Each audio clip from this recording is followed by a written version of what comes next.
आज का टॉपिक है बच्चों atomic radius.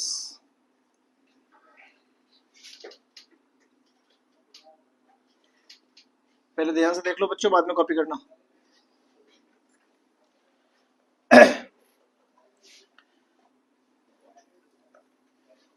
This is atom,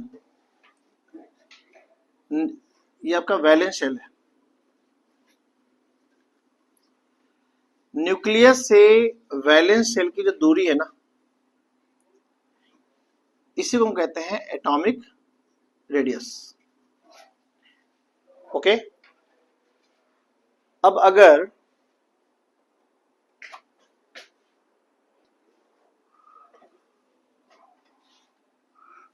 मैं बात करूं लेफ्ट से राइट किसी भी पीरियड टेबल में जाने से, तो क्या चेंजेज होगा एटॉमिक रेडियस में, और टॉप टू बॉटम में क्या चेंजेज होगा, और टॉप टू बॉटम में क्या चेंजेज होगा ये हम देखेंगे। उसके पहले मैं आपको कुछ टर्म्स समझाता हूं। एक तो इफेक्टिव न्यूक्लियर चार्ज क्या होता है। जो न्यूक्लियस है ना, वो आउटर इलेक्ट्रॉन्स के ऊपर जो फोर्स ऑफ अट्रैक्शन लगाता है, जिसको बोलते हैं सेंट्रीपिटल फोर्स। क्या बोलते हैं? Centripetal force. तो जो आउटर इलेक्ट्रॉन्स पे न्यूक्लियस फोर्स लगाता है, नेट फोर्स, नेट इनवर्ड पुल जिसको हम कहते हैं, नेट इनवर्ड पुल, उसको हम कहते हैं इफेक्टिव न्यूक्लियर चार्ज। थोड़ा स्टैंडर्ड वे में अगर इसको मैं बोलूं तो इसको हम जेड इफेक्टिव लिखते हैं बच्चों। बोथ मीन सेम, ईएनसी बोलूं या जेड इफेक्टिव, दोनों का मतलब सेम होता है। ठीक है, and it is the difference of nuclear charge minus shielding effect. Nuclear charge minus shielding effect. हाँ जी सर, हो गया सर, एडजस्ट हो गया पूरे अच्छे से। चलिए, शील्डिंग इफेक्ट, इसी को हम कहते हैं स्क्रीनिंग इफेक्ट भी। शील्डिंग इफेक्ट बोलूं या स्क्रीनिंग इफेक्ट बोलूं, क्या होता है बात करेंगे अभी। This is called nuclear charge. NC मतलब न्यूक्लियर चार्ज, और ईएनसी मतलब इफेक्टिव न्यूक्लियर चार्ज, जिसको हम जेड इफेक्टिव भी बोलते हैं, Z effective. This is called effective nuclear charge. तो जेड इफेक्टिव कहीं लिखा हो या ईएनसी लिखा हो, both mean same, nuclear charge. Okay बच्चों, हाँ जी। अब मुझे बताइए, अगर मैं बोलूं कि किसी भी तरीके से जेड इफेक्टिव बढ़ता है, इफेक्टिव न्यूक्लियर चार्ज बढ़ता है, इट मींस कि न्यूक्लियस का फोर्स आउटर इलेक्ट्रॉन्स पे लग रहा होगा ज्यादा, तो उससे साइज क्या होगा, छोटा कंट्रैक्शन होगा कि एक्सपेंशन होगा, कंट्रैक्शन। अगर जेड इफेक्टिव बढ़ रहा हो किसी कारण, बस ऑब्वियस बात है चेंज इन्हीं की वजह से होगा। तो जेड इफेक्टिव अगर इंक्रीज हो रहा हो तो साइज डिक्रीज होगा, कंट्रैक्शन होगा, और अगर जेड इफेक्टिव घट रहा हो तो कंट्रैक्शन कम होगा। होना तो कंट्रैक्शन ही है, कम है, कम हो सकता है या ज्यादा हो सकता है। ठीक, एक और फॉर्मूला होता है इफेक्टिव न्यूक्लियर चार्ज का, वो होता है के Q1 Q2 upon are square. हालांकि ये आप लोग क्लास 12 के फिजिक्स में पहले चैप्टर में पढ़ोगे, इसको बोलते हैं coulombic force, electrostatic force, but उसको मैं यूज कर रहा हूं यहाँ पे इसको समझाने के लिए। Q1 को मानिए आप चार्ज ऑन इलेक्ट्रॉन्स, इसको मानिए चार्ज ऑन प्रोटॉन्स, और ये हो गया distance between electrons and protons, which is radius. Protons और इलेक्ट्रॉन्स के बीच की दूरी को क्या बोलते हैं, रेडियस बोलते हैं। ठीक, तो मुझे बताओ, अगर मैं लेफ्ट टू राइट मूव करूं किसी भी पीरियड में, मैं सेकेंड पीरियड एलिमेंट उठा रहा हूं, कौन कौन सा एलिमेंट होता है बच्चों, lithium, beryllium, boron, carbon and so on. 2,1 is the electronic configuration of lithium.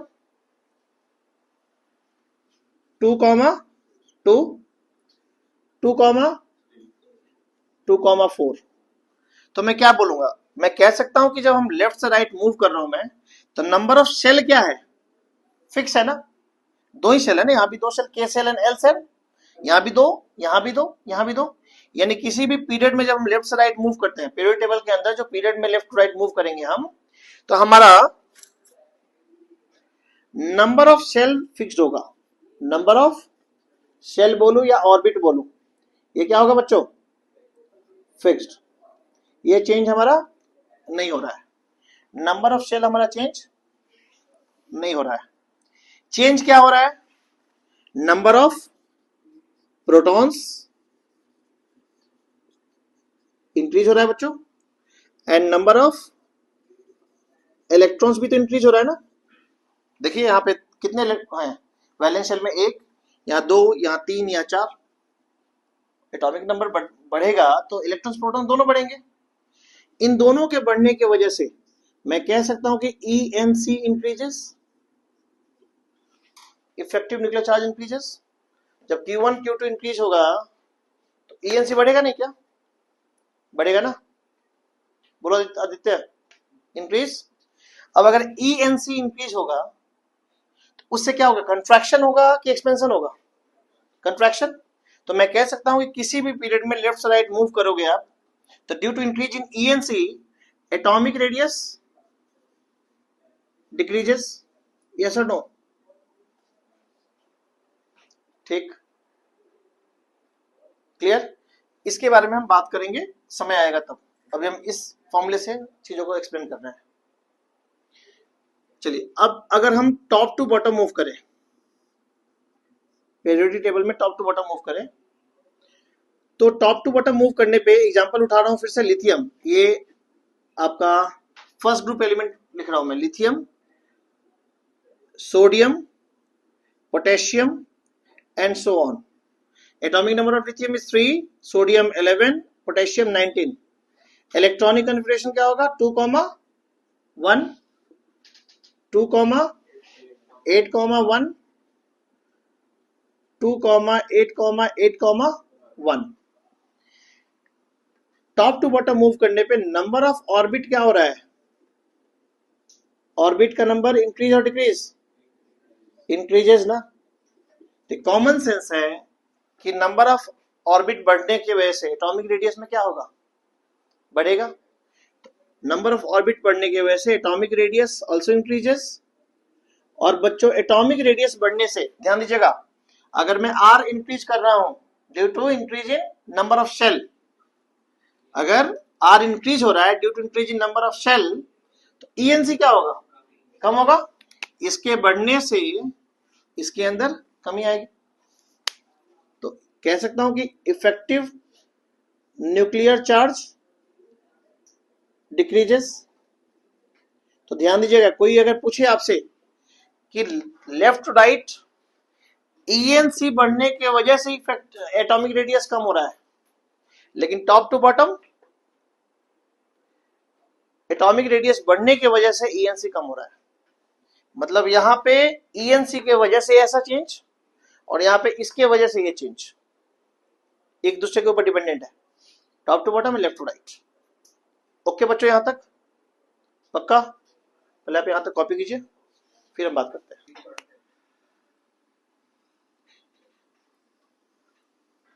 बच्चों, ये एटम है और ये हमारा वैलेंस शेल है।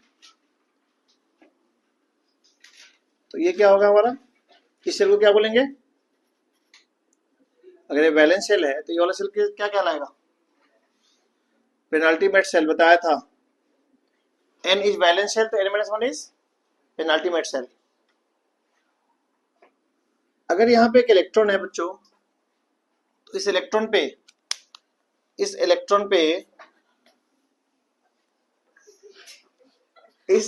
के ऊपर जो फोर्स लग रहा है, तो कितना कॉपी करता है यार, क्या क्या रिकॉर्ड कराएगा मेरे से, देख ले बेवकूफ। इस पे जो फोर्स लग रहा है ना न्यूक्लियस का, भाई ये सब रिकॉर्ड होने वाला है, मैं पहले बता रहा हूँ, जैसे मर्जी कर लो। वैलेंस इलेक्ट्रॉन के ऊपर जो न्यूक्लियस का फोर्स लग गया ना, इसको बोलते हैं nuclear charge. This is called NC। ये हमारा न्यूक्लियर चार्ज है, ठीक। अब आपने देखा होगा ना कि जब एटॉमिक नंबर 20 के ऊपर हमने इलेक्ट्रॉनिक कन्फिगरेशन किया था, तो 4s फिर 3D फिल हुआ था, 4s फिर 3D फिल हुआ था ना। तो 4s, ये सपोज कीजिएगा 4s ऑर्बिटल का एरिया है, तो ये क्या होगा 3d। अगर ये आउटर है तो ये इनर ही होगा ना, पेनाल्टीमेट सेल। तो 4, अगर ये फोर्थ सेल है तो ये कौन सा सेल है, थर्ड सेल। अगर इसको मैं फोर्थ सेल मानूं तो ये थर्ड सेल हो जाएगा ना। तो इस इलेक्ट्रॉन के बाद यहाँ इलेक्ट्रॉन फिलिंग शुरू हो जाता है, 3d1, 3d2, 3d3, 3d5, 3d5, फिर 3d6। याद है ना, क्रोमियम और कॉपर में एक्सेप्शन होता है। अब क्या होगा, ये जो न्यूक्लियर चार्ज आपका लग रहा है आउटर इलेक्ट्रॉन के ऊपर, मतलब न्यूक्लियर फोर्स जो लग रहा है, उस पे एक और फोर्स, रिपल्सिव फोर्स लगना शुरू कर देगा, ये वाला। मतलब इनर इलेक्ट्रॉन आउटर इलेक्ट्रॉन के ऊपर एक रिपल्सिव फोर्स जनरेट करना, एक्सर्ट करना शुरू कर देगा। इलेक्ट्रॉन से इलेक्ट्रॉन के बीच में रिपल्सन होगा ना। तो अगर ये आपका वैलेंस शेल है, वैलेंस शेल के इलेक्ट्रॉन के ऊपर न्यूक्लियस का फोर्स लग रहा है, इसको हमने क्या कहा, एनसी बोला, न्यूक्लियर चार्ज। ये हमारा क्या है, पेनल्टीमेट सेल। इसके इलेक्ट्रॉन्स आउटर इलेक्ट्रॉन्स को क्या करेगा, रिपेल नहीं करेगा क्या। This is called shielding effect, या इसी को कहते हैं स्क्रीनिंग इफेक्ट। शील्ड नाम से क्या पता चला, शील्ड का मतलब क्या होता है, बचाना। यानी ये इलेक्ट्रॉन इस इलेक्ट्रॉन को न्यूक्लियस के फोर्स से बचा रहा है कि नहीं बचा रहा है। अगर मैं कहूं आपको कि 10 न्यूटन से अगर अंदर फोर्स लग रहा है, 2 न्यूटन का रिपल्सिव फोर्स लगा रहा है, तो इफेक्टिव कितना हुआ, 8। अगर 10 न्यूटन का फोर्स न्यूक्लियर चार्ज है, 2 न्यूटन का शील्डिंग इफेक्ट है, तो नेट फोर्स न्यूक्लियस का क्या क्या लगेगा, 8। 10 - 2 डाल दोगे। तो शील्डिंग इफेक्ट मतलब हो गया कि इनर इलेक्ट्रॉन्स आउटर इलेक्ट्रॉन्स को न्यूक्लियस के फोर्स से शील्ड कर रहा है, स्क्रीन कर रहा है, बचा रहा है उसको। तो मैं कह सकता हूं कि शील्डिंग इफेक्ट बढ़ने से इफेक्टिव न्यूक्लियर चार्ज कम हो जाता है। इस बात को दिमाग में रखिएगा, नेक्स्ट क्लास में काम आएगा। शील्डिंग इफेक्ट और effective nuclear charge both are inversely proportional. ENC is inversely proportional to shielding effect. अब आपको ENC समझ में आ गया, NC समझ में आ गया, शील्डिंग इफेक्ट समझ में आ गया ना। शील्डिंग इफेक्ट एक रिपल्सिव फोर्स है जो penultimate shell inner electrons outer electrons के ऊपर एक्सर्ट करता है, जिसके वजह से इफेक्टिव न्यूक्लियर चार्ज कम हो जाता है, न्यूक्लियर चार्ज से कम हो जाता है। ओके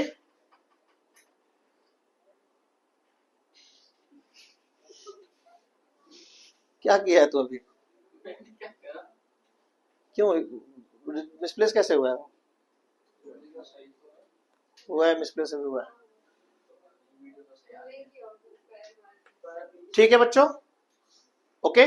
तो ENC आपका कम होगा ड्यू टू रिपल्सन, रिपल्सन को हम शील्डिंग इफेक्ट बोलते हैं। अब शील्डिंग इफेक्ट की बात है, तो शील्डिंग इफेक्ट आपके स्ट्रॉन्ग और पुअर दोनों होते हैं। स्ट्रॉन्ग किसके लिए होगा शील्डिंग इफेक्ट, जब s ऑर्बिटल और p ऑर्बिटल होगा बच्चों, तो strong shielding effect, strong shielding effect. और d और f के केस में पुअर शील्डिंग इफेक्ट। कोई पूछेगा क्यों ऐसा होता है बच्चों, तो याद रखिएगा, जितने ऑर्बिटल का साइज बड़े होते जाएंगे वैसे शील्डिंग इफेक्ट पुअर होता जाएगा। यानी कि d से भी पुअर किसका होगा, f का। तो जहां भी d ऑर्बिटल और f ऑर्बिटल आएगा इनर, वो पुअर शील्डिंग इफेक्ट एक्सर्ट करेगा। ठीक है, जब s और p होगा तो strong shielding effect. Strong shielding effect होने का मतलब इफेक्टिव न्यूक्लियर चार्ज कम हो जाना ना। ये ज्यादा होगा तो ये कम होगा, और ये कम होगा तो ये ज्यादा होगा। ठीक है, यहां तक। अब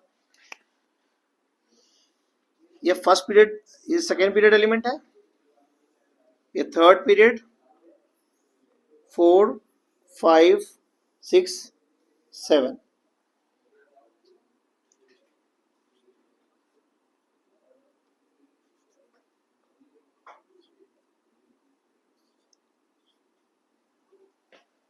मैंने फर्स्ट पीरियड का इसलिए जिक्र नहीं किया क्योंकि हाइड्रोजन और हीलियम दो ही एटम होता है ना उसके अंदर।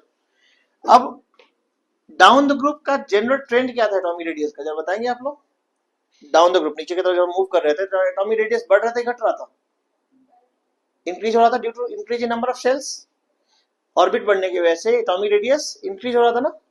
तो मैं कह सकता हूं कि सेकेंड से इधर मूव करेंगे तो atomic radius increases in regular fashion जैसे बढ़ना चाहिए, यस और नो। लेकिन वहीं आप जब सेकेंड पीरियड से थर्ड पीरियड में मूव करते हैं ना बच्चों, तो atomic radius increases drastically,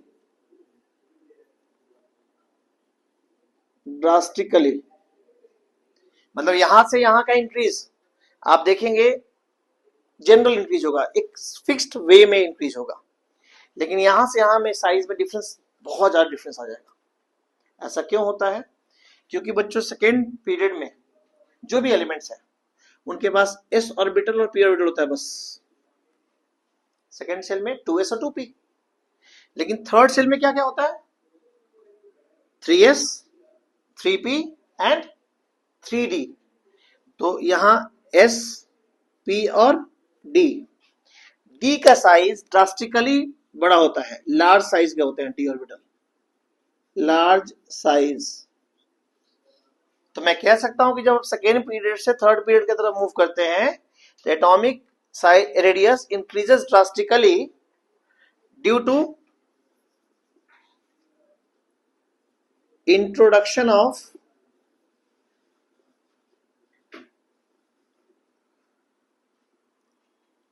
large size D orbital.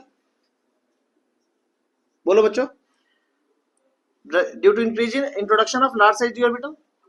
Second में हमारे पास डी ऑर्बिटल नहीं है, थर्ड में हमारे पास है। ओके बच्चों, वहीं जब आप फिफ्थ से सिक्स की तरफ मूव करते हैं, फिफ्थ से सिक्स, तो इनके बीच का साइज डिफरेंस बहुत कम होता है, 9 के बराबर होता है। तो मैं कह सकता हूं कि फिफ्थ से सिक्स में मूवमेंट आपका जब होगा, फिफ्थ पीरियड से सिक्स पीरियड में जब आप मूव करेंगे तो सिमिलर साइज आपको दिखेगा, सिमिलर साइज। ऐसा क्यों होता है? क्योंकि सिक्स पीरियड में एक टर्म आएगा length and wide contraction, detail 12th में पढ़ेंगे हम लोग, सिर्फ आप टर्म याद रखना कि सिमिलर साइज क्यों आएगा, होगा due to lanthanide contraction. क्योंकि सिक्स पीरियड एलिमेंट को बताया था ना कि सिक्स पीरियड एलिमेंट को हम लेंथ एंड वाइड सीरीज कहते हैं। तो लेंथ एंड वाइड सीरीज में जो साइज का डिक्रीज होता है उसको हम बोलते हैं लेंथ एंड वाइड कंट्रैक्शन। मन में सवाल आएगा आपके कि sir length and wide contraction क्यों होता है, साइज क्यों कम होता है सिक्स पीरियड एलिमेंट के? तो उसके पीछे का रीजन है because of poor shielding effect of 4f orbital. आप सिक्स पीरियड एलिमेंट का इलेक्ट्रॉनिक कन्फिगरेशन लिखेंगे ना तो 4f ऑर्बिटल आ जाएगा, और मैंने पहले ही बता दिया है 4f ऑर्बिटल का शील्डिंग इफेक्ट कैसा होता है, पुअर होता है। और जब बच्चों शील्डिंग इफेक्ट पुअर होगा, ये जब कम होगा तो ये क्या हो जाएगा, ज्यादा, और जब ईएनसी ज्यादा हो जाता है साइज क्या हो जाएगा, छोटा। तो जो 5 से 6 में मूव करने की वजह से नंबर ऑफ सेल्स बढ़ गया ना, यहाँ 5 सेल था और यहाँ पे 6 सेल, तो नंबर ऑफ सेल्स बढ़ने की वजह साइज बढ़ना चाहिए। लेकिन अगेन जब हम यहाँ से यहाँ मूव किए तो हमारा ईएनसी क्या हो गया, बढ़ गया। तो जो नंबर ऑफ सेल बढ़ने की वजह से बढ़ना चाहिए उसको काउंटर किसने कर दिया, ईएनसी ने, इसलिए साइज कैसा हो गया, सिमिलर। दो एलिमेंट है, एक में जिरकोनियम है, दूसरा हॉफनियम है। जिरकोनियम और हॉफनियम का साइज सिमिलर इसी वजह से होता है क्योंकि एक फिफ्थ पीरियड एलिमेंट है, दूसरा सिक्स पीरियड एलिमेंट है। तो कोई पूछे आपसे कि फिफ्थ से सिक्स में एटॉमिक साइज सिमिलर क्यों होता है तो क्या रीजन दोगे, due to lanthanide contraction. और कोई पूछे क्यों होता है लेंथ एंड वाइड कंट्रैक्शन, तो reason is due to poor shielding effect of 4f orbital. अब 4f का पुअर शील्डिंग इफेक्ट होता है, ये मैंने पहले आपको बता रखा है, due to larger size of the orbitals. Okay, कोई दिक्कत? तो ये एक्सेप्शंस है, इनको याद रखना है। हाँ जी, क्या बोल रहे थे? एक्टिनोइड में भी होता है, लेकिन यहाँ लेंथ एंड वाइड में हो गया, यहाँ एक्टिनोइड में हो गया, तो सेम इफेक्ट आया ना, इसलिए वो एक दूसरे को काउंटर नहीं करता है। करेगा भी तो बहुत स्लाइड काउंटर करेगा। यहाँ 4f है, यहाँ पे 5f ऑर्बिटल होगा। एक्टिनोइड सीरीज में कौन सा ऑर्बिटल होगा बच्चों, 5f, और 5f का साइज 4f से और बड़ा, तो और पुअर शील्डिंग इफेक्ट और effective charge, effective nuclear charge बढ़ जाएगा। तो सेम इफेक्ट आपको यहाँ पे भी नजर आएगा, लेकिन यहाँ चेंज नहीं हुआ ना, चेंज तो यहाँ से यहाँ हुआ, एक रेगुलर ट्रेंड के अगेंस्ट यहीं पे मिला ना आपको, यहाँ तो यहाँ फिर से सेम इफेक्ट यहाँ इलेक्ट्रोनाइट कंट्रैक्शन में होगा। क्या लिखेंगे यहाँ पे? इलेक्ट्रोनाइट कंट्रैक्शन क्यों आता है? Due to more polar shielding effect of 4f orbital या polar shielding effect of 4f orbital. Okay बच्चों, क्लियर यहां तक? पक्का? कॉपी कीजिए, फिर हम बात करेंगे टाइप्स ऑफ एटॉमिक रेडियस का।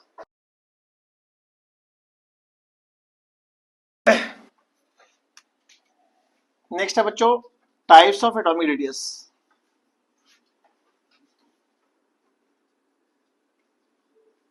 Atomic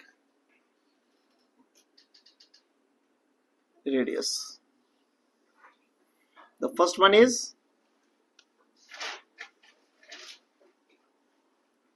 covalent radius. कुछ ऐसे एटम्स होते हैं जो मॉलिक्यूलर फॉर्म में एग्जिस्ट करते हैं, कुछ ऐसे एटम्स होते हैं जो मॉलिक्यूलर फॉर्म में एग्जिस्ट करते हैं, ठीक है। वैसे केस में जो दो एटम का इंटर न्यूक्लियर डिस्टेंस होगा ना, दो न्यूक्लियस के बीच का डिस्टेंस, सपोज कीजिए ए बी है आपका, ठीक, इसका आप हाफ करेंगे तो कोवैलेंट रेडियस आएगा बच्चों, हाफ ऑफ ए बी, यानी half of inter nuclear distance between two covalently bonded atoms. क्या बोलेंगे हम लोग? हाफ ऑफ, बोलिए, half of inter nuclear distance between two covalently bonded atom. Okay बच्चों, ये तब लगाएंगे फॉर्मूला जब ये दोनों एटम सेम है, Cl2, Br2, F2, N2। अगर एटम डिफरेंट होगा, जैसे HCl भी तो कोवैलेंटली बॉन्डेड होते हैं, कोई भी एटम अगर कोवैलेंटली बॉन्डेड है, डिफरेंट एटम है, उस केस में आपका जो फॉर्मूला लगता है वो लगता है radius of this atom plus radius of this atom plus 0.09 into delta x. Delta x is difference in electronegativity, लेकिन वो आपके सीबीएसई में नहीं है, वो जेई मेंस वगैरह में क्वेश्चन आता है उस पर, ठीक है जी। बाकी इसका ट्रेंड भी सेम रहेगा, left to right decreases, top to bottom increases, reason will be same. जैसे एटॉमिक रेडियस का ट्रेंड मैंने बताया था ना, left to right and top to bottom, वैसे ही सेम ट्रेंड होगा इसका भी। Second one is metallic radius. बच्चों मेटल जो होते हैं ना, वो क्रिस्टल के फॉर्म में एग्जिस्ट करते हैं कुछ इस तरीके से।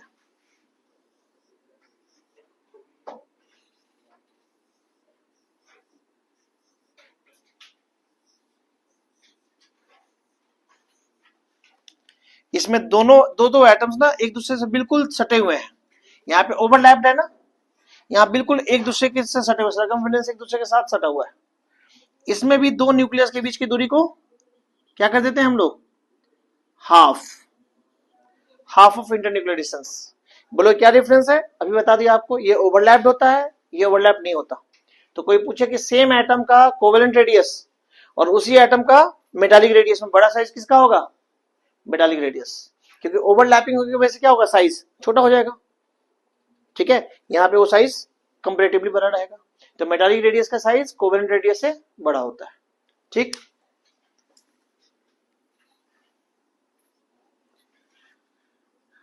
थर्ड टाइप वैन डर वाल रेडियस।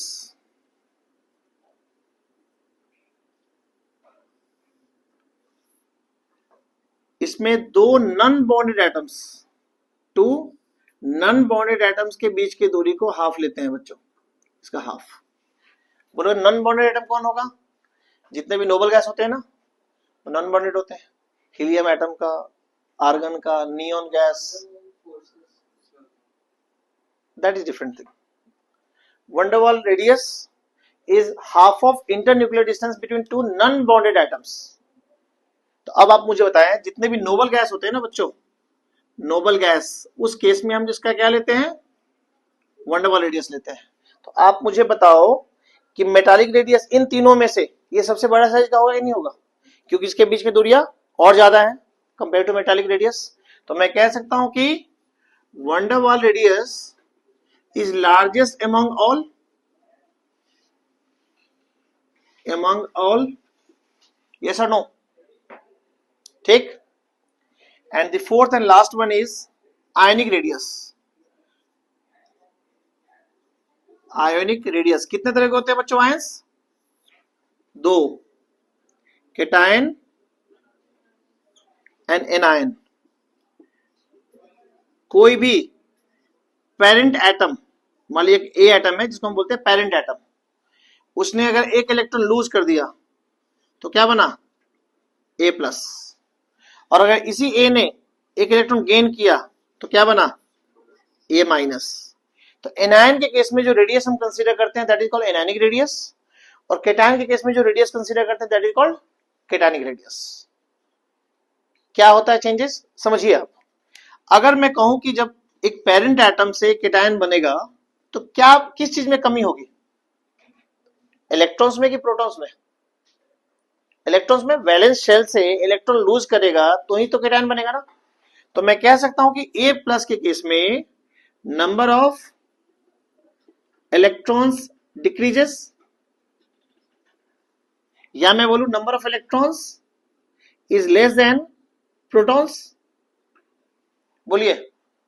अब नंबर ऑफ इलेक्ट्रॉन्स अगर कम हो जा रहा है प्रोटॉन से तो क्या इसका कंसिक्वेंस, इसके पीछे ये हो सकता है कि net inward pull by the nucleus increases. मान लो एक रस्सी है, रस्सी के दोनों तरफ 5-5 बंदे हैं, इधर से एक बंदे को हटा दिया तो जो 5 है वो 4 को खींचेगा ना, कंट्रैक्शन होगा. तो मैं कह सकता हूं कि इसके वजह से inward pull by the nucleus over valence electron increases. Yes और नो? आउटर इलेक्ट्रॉन्स के ऊपर नेट फोर्स क्या हो जाएगा? बढ़ जाएगा, जिसकी वजह से साइज, बोलिए, डिक्रीजेस.